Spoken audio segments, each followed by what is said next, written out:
2 दिवसीय वाइब्रेंट गुजरात सम्मेलन ने न सिर्फ देश विदेश के निवेशकों को एक बड़ा मंच दिया, बल्कि सालों से चली आ रही अंबानी बंधुओं के बीच की कड़वाहट को भी दूर किया। सालों बाद ये ऐसा पहला मौका था जब अनिल अंबानी और मुकेश अंबानी किसी कार्यक्रम में हिस्सा लेने के दौरान एक ही मंच पर मौजूद रहे हों। इसके साथ ही ये वो पहला मौका भी था जब दोनों भाइयों ने किसी कार्यक्रम में रतन टाटा जैसे जाने माने व्यवसायी के साथ हिस्सा लिया हो।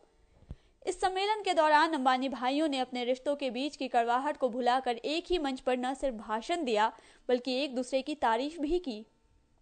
The miracle of Gujarat's power sector clearly attracts us to commit over 50,000 crores of investments in this state in the next 5 to 7 years in gas-based and coal-based power projects, and we will accompany this with a very large investment in the cement sector at 3 locations in Kutch, in Porbandar and in Jharkhand.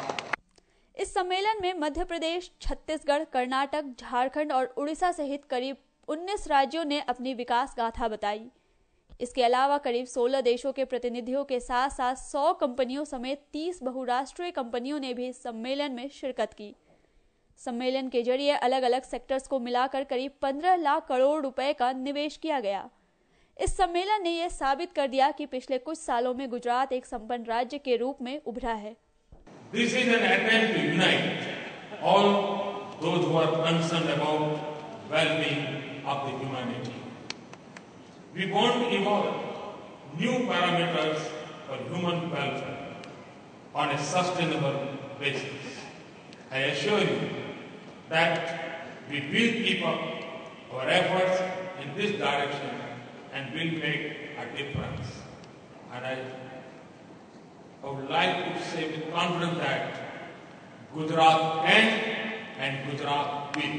जो को भी इस बात का पूरा मौका दिया गया कि वो अपनी तरक्की को दिखाकर निवेशकों को अपनी ओर लुभाएं। गुजरात के इस 5वें ग्लोबल सम्मेलन के पीछे मुख्य उद्देश्य दूसरे राज्यों के साथ साथ विदेशों में भी आर्थिक निवेश करना है।